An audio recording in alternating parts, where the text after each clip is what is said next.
Vamos começar agora a nossa aula falando sobre as memórias do computador.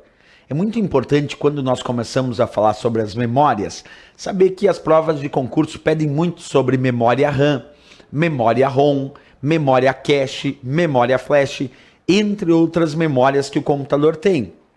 A pergunta que eu te faço é a seguinte: qual é o significado de memória quando nós pensamos aí nas respostas de informática para a prova de concurso? Pois bem, dê comigo: memória, todo e qualquer local onde os dados estão armazenados. Quer dizer, todo e qualquer local que serve para armazenar dados, para o armazenamento dos dados, pode ser chamado de um dispositivo de memória. Repetindo então, memória é todo e qualquer local onde os dados estão armazenados. Como eu disse, tem alguns tipos de memória que caem muito em provas de concurso, como o caso da memória ROM, da memória RAM, da memória auxiliar ou secundária, memória cache, memória virtual. Tudo isso nós vamos precisar estudar agora, certo? Vamos então ao estudo individual, começando com a memória ROM.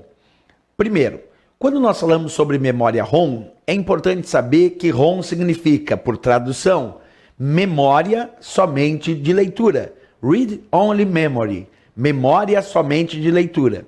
Se a memória ROM é conhecida como a memória somente de leitura, isso quer dizer que ela não permite gravação por parte do usuário.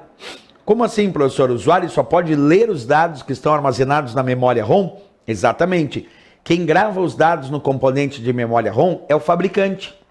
Então, vamos a essa característica. Acompanha comigo. Repetindo, memória ROM permite apenas a leitura dos dados por parte do usuário.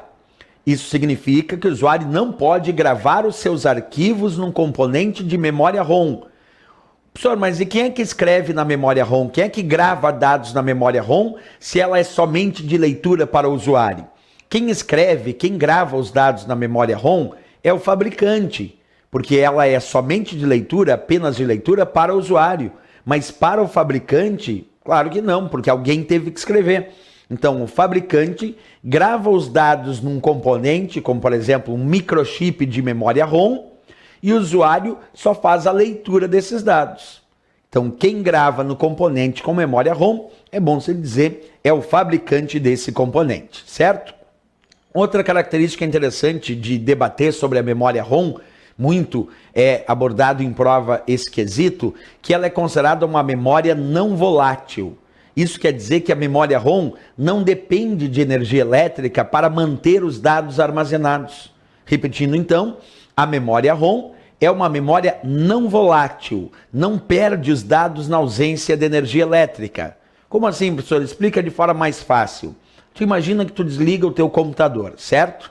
Quando tu desliga o teu computador, o que acontece com a memória ROM? Os dados são mantidos, não são perdidos, porque ela é uma memória não volátil. Se tu desligar o teu computador, tudo que está armazenado na memória ROM vai ser mantido armazenado na memória ROM. Repetindo então, memória ROM é uma memória não volátil, porque não depende de energia elétrica para manter os dados armazenados. Esse